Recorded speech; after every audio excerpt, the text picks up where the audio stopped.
3. Assalamualaikum warahmatullahi wabarakatuh. Alhamdulillahirrahmanirrahim. Wabihi nasta'in wa ala umuri dunya waddin. Wassalatu wassalamu ala asrofil anbiya wal mursalin wa ala alihi wa ashabihi ajma'in.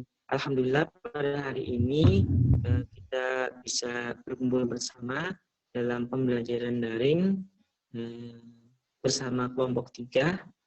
Yang saya hormati Bapak dosen mata kuliah PKLH, Bapak Dr. Rahmatullah MPD, dan yang saya hormati rekan-rekan yang saya cintai semua. Kami dari kelompok 3, perkenalkan, nama saya Ibu Ubadilah, ada rekan saya Ibu Robiatu dan Bapak Muhammad Alfat. Perkenalkan, hari ini kami akan menyampaikan dan menjelaskan beberapa materi mata kuliah PKLH. Tentunya ini berkaitan dengan materi Neo-Environment Paradigma atau paradigma baru pada lingkungan di era 4.0 atau di teknologi yang maju. Oke, langsung saja. Pemateri pertama nanti akan disampaikan oleh Ibu Robiatul, kepadanya saya persilahkan.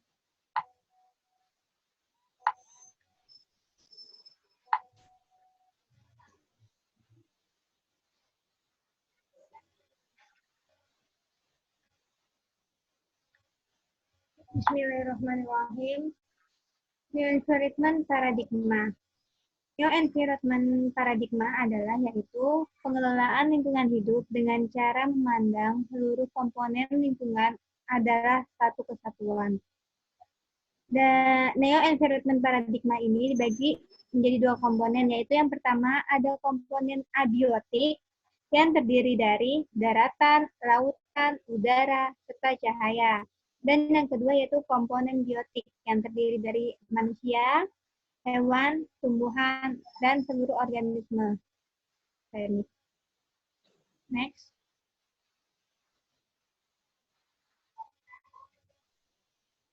Paradigma baru pengelolaan lingkungan hidup. Nah, yang pertama di sini ada penguasaan lahan yang tidak bersifat mutlak. Yang kedua, hasil pengelolaan sumber daya alam itu harus dikembalikan ke alam sebagai biaya perawatan lingkungan hidup. Yang ketiga yaitu memandang bahwa sumber daya alam itu tuh terbatas. Yang keempat yaitu komponen dalam lingkungan hidup tidak terpisah satu sama lain atau saling mempengaruhi.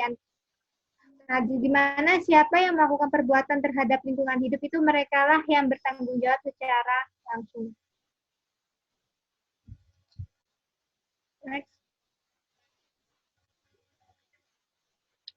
Tokoh penggagas neo-environment paradigma.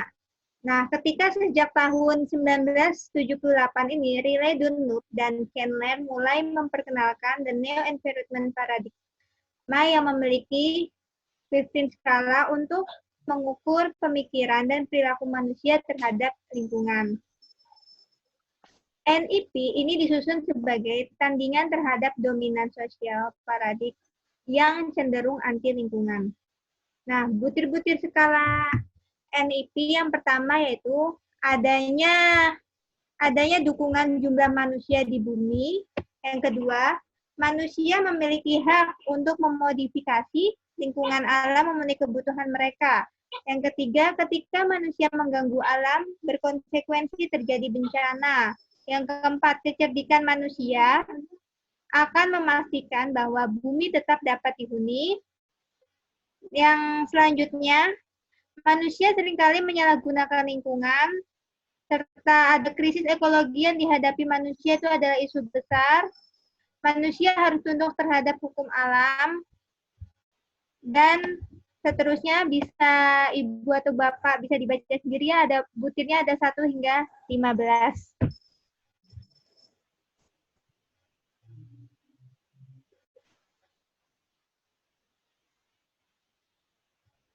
Nah, dalam undang-undang lingkungan hidup ini ada beberapa undang-undang. Yang pertama ada Undang-Undang Nomor 23 Tahun 1997 yaitu ini menjelaskan tentang lingkungan hidup. Nah, lingkungan hidup itu kesatuan ruangan dengan semua benda. Ada benda, daya, ada keadaan, dan makhluk hidup, termasuk manusia dan perilakunya. Nah, yang mempengaruhi kelangsungan kehidupan ini dan kesejahteraan manusia serta makhluk hidupnya. Dan yang kedua yaitu Undang-Undang Nomor 9 Undang-Undang tahun 1982 itu tentang ketentuan-ketentuan pokok tentang pengelolaan lingkungan hidup. Serta yang ketiga yaitu ada Undang-Undang Nomor 23 tahun 2009.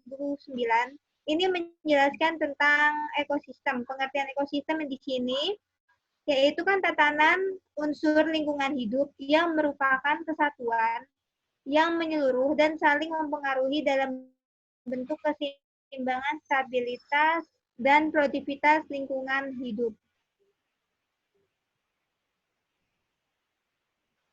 Selanjutnya akan dijelaskan oleh Pak Ibnu Ubaidillah, kepadanya saya persilakan. Ya, terima kasih banyak kepada Bu Ul yang sudah menjelaskan tentang beberapa pengertian daripada New Environment Paradigma. Oke, kali ini saya akan membahas tentang isu-isu atau masalah yang dihadapi oleh lingkungan di era sekarang. Ya. Yang pertama, masalah yang diangkat itu biasanya masalah tentang penipisan lapisan atmosfer atau lapisan ozon. Ya. Kemudian ada pemanasan global, di mana suhu bumi ini selalu meningkat. Kemudian penggundulan hutan, ya, eksploitasi besar-besaran tanpa adanya reboisasi, itu juga salah satu masalah yang sangat besar, ya, dan hilangnya spesies langka yang merupakan masalah lingkungan bagi habitat karena akibat dari kegiatan manusia. Contoh misalnya banyak sekali hewan ataupun tumbuhan yang punah di air-air sekarang yang tidak bisa kita temukan di zaman orang tua kita mungkin, ya. Nah, salah satu masalah lingkungan yang paling besar di sini ada the greenhouse effect atau yang disebut juga dengan efek rumah kaca. Efek rumah kaca ini adalah di mana cahaya yang mantulkan keluar karena terperangkap oleh beberapa gas emisi. Salah satunya itu yang paling besar adalah emisi CO2 atau karbon dioksida.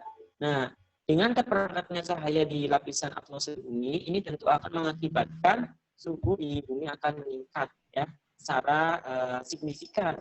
Nah, apa masalahnya? Masalah yang terjadi jika suhu di bumi ini meningkat, salah satunya yaitu adalah akan melelehnya bagian di kutub utara maupun kutub selatan bagian daripada gunung es, yang kemudian ini tentu akan mengakibatkan jumlah frekuensi atau debit air laut ini meningkat dan tentunya akan mengakibatkan beberapa permasalahan. Salah satunya banyak mungkin pulau-pulau kecil yang tenggelam karena airnya selalu meningkat, seperti itu. Nah, efek rumah kaca ini diakibatkan oleh banyak hal sebenarnya. Salah satunya yang paling besar itu adalah polusi dari pabrik, kemudian polusi dari kendaraan motor, asap motor, ya, yang banyak mengandung CO2. Kemudian kurangnya lingkungan yang berwawasan untuk mengurangi polusi itu sendiri. Oke, next untuk slide selanjutnya. Nah, paradigma baru dalam pengelolaan lingkungan ini di zaman sekarang, ya, di teknologi yang begitu maju, salah satunya yaitu pengelolaan lingkungannya. Nah, yang ditekankan di sini dalam kajian NIEP atau New Environment Paradigma ini ada 3 hal. Yang pertama yaitu pengelolaan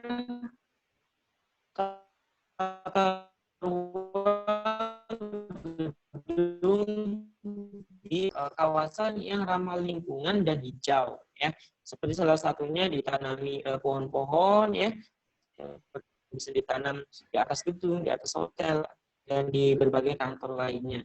Kemudian yang kedua yaitu perlindungan dan pembinaan tata ruang taman kota. Jadi setiap kota ini diwajibkan harus punya taman yang berbasis lingkungan yang sesuai dengan konservasi. Kemudian konservasi ini artinya di situ bisa ada komponen biotik dan abiotiknya yang saling berinteraksi, sehingga nanti di sini juga misalnya banyak tumbuhan bisa menghasilkan ya, dan mengisi karbon dioksida. Kemudian yang ketiga yaitu untuk mengembangkan sungai bersih yang bebas dari limbah, ya, terutama di sini kesadaran masyarakat dan pemerintahnya. Nah, tujuannya adalah untuk pengelolaan ruang terbuka hijau, kemudian bebas dari sampah.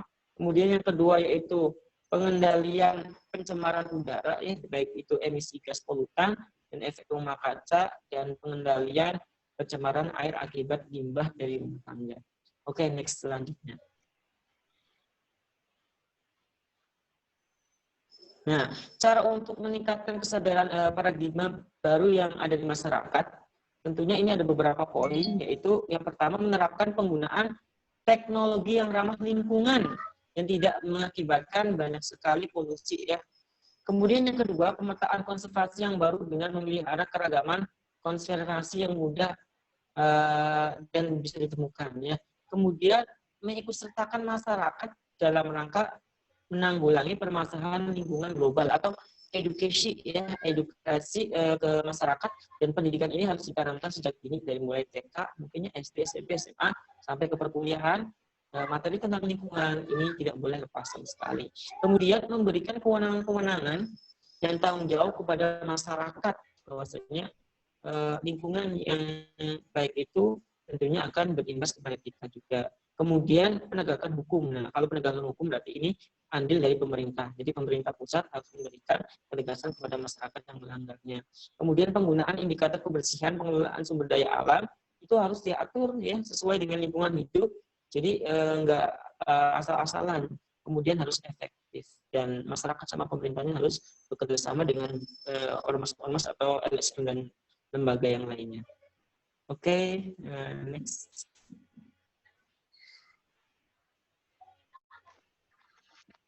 Ya, nah, selanjutnya materi ini akan disampaikan oleh Pak Muhammad Alfat. Kepadanya dipersilakan.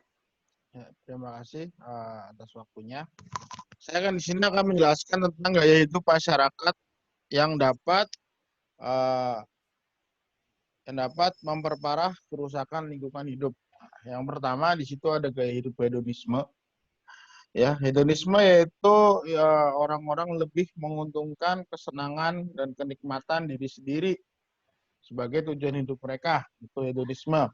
Yang kedua yaitu materialisme. Jadi semuanya itu hanya berpatokan kepada materi yang didapatkan. Jadi berpatokan dengan materi, bisa rupa uang, perhiasan, segala macam yang berhubungan dengan materi. Yang ketiga konsumerisme, yaitu jadi di sini paham pemakaian barang dari hasil produksi secara berlebihan. Jadi memakai barang yang nggak perlu atau yang tidak sesuai dengan peruntukannya masing-masing secara berlebihan. Yang kemudian yang keempat ada sekularisme.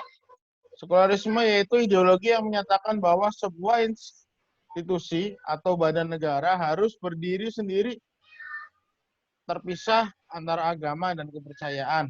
Ya, jadi dia terpisah antara agama, kepercayaan dengan pemerintahannya itu sendiri. Yang kelima itu ada sifat individualisme. Ya, di sini politik sosial menekankan pada kemerdekaan manusia serta kepentingan bertanggung jawab dan kebebasan sendiri. Jadi sesuai individu. Kemudian neo-environment paradigma false, paradigma yang salah terhadap lingkungan yang baru. Yang pertama ada kuatnya faktor egoisme untuk mengeksploitasi sumber daya lingkungan yang dianggap bebas meskipun bersifat anti lingkungan.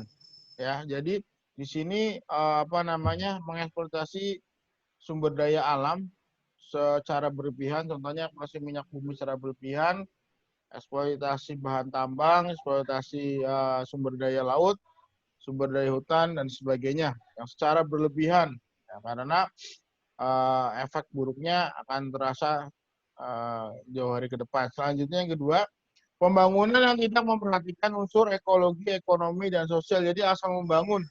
Misalnya di suatu daerah dia membangun terus tanpa memperhatikan lingkungan sosialnya, lingkungan ekonomi yang ada di sekitarnya.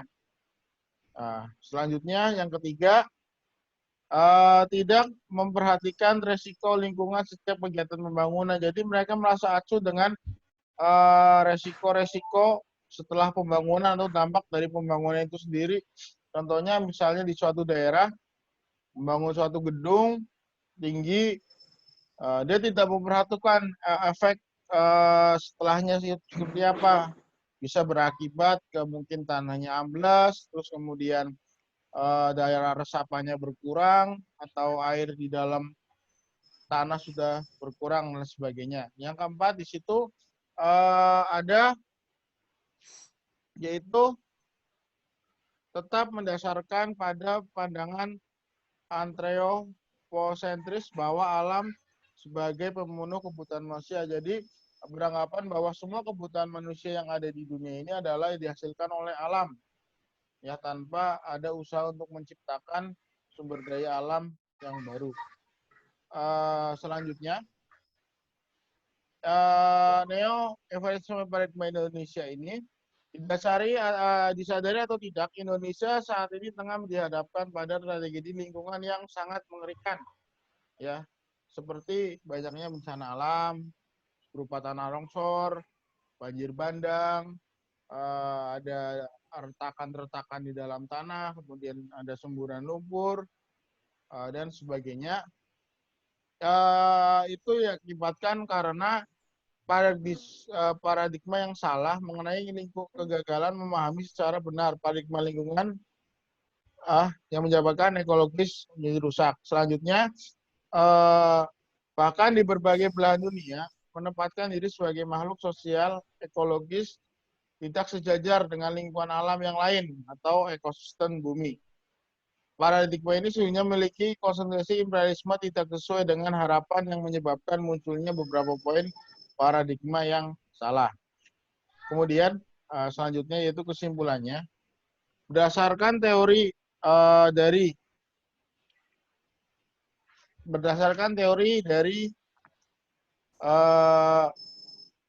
berupa uraian tentang the neo-evolutionary paradigma atau NPE dapat disebutkan bahwa NEP merupakan salah satu variabel tentang hubungan antara manusia dan lingkungan ekologisnya yang mengungkap segala sesuatu fakta yang ada di lingkungan serta menghasilkan sikap dan tingkah laku terhadap lingkungan.